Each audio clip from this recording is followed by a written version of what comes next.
So I was like, why is Emma Chamberlain only gained in subscribers and gained in followers, but people are less interested in watching her now, and like her YouTube audience has kind of left her? Like, again, she was getting 8 million views a vlog, but now she's not even getting 1 million. And then I kind of wrote this down, which was Emma Chamberlain's entire appeal was being real and being authentic and being relatable. So what happens when Emma's life becomes unattainable to people? So I'm going to kind of dive in and we're going to talk about it, because I think as well that there's something here that's incredibly unrealistic and probably annoying for the influencers, which is like the audience builds you up because they find you relatable, and then obviously your life changes because they build you up to, you know, your life is now, you know, very unrealistic to them. Should you lie about your life so that you look relatable to them, or should you be honest, but then they don't like that?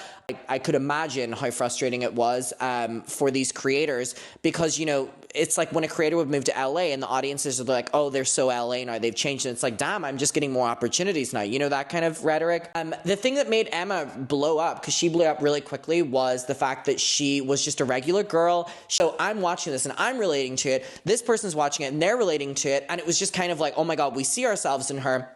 And she had this cool attitude. She was funny, and just, there was so many things about Emma that just like immediately drew people to finding her incredibly relatable. She was also a chronic oversharer.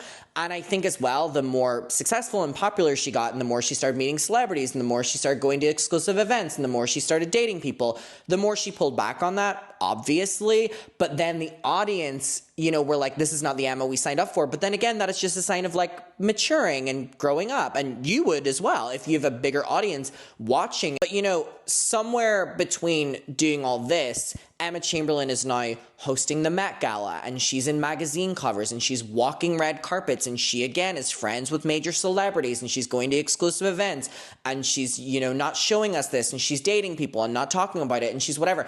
This is a natural progression of your audience getting bigger, and that level of vulnerability is not, people don't just deserve that.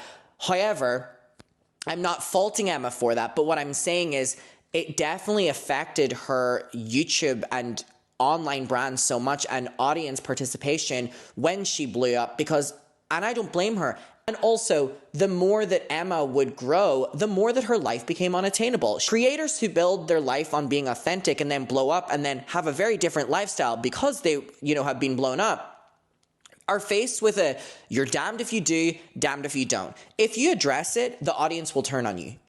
But I understand why the audience no longer are interested, because she's now just a celebrity rather than the YouTuber.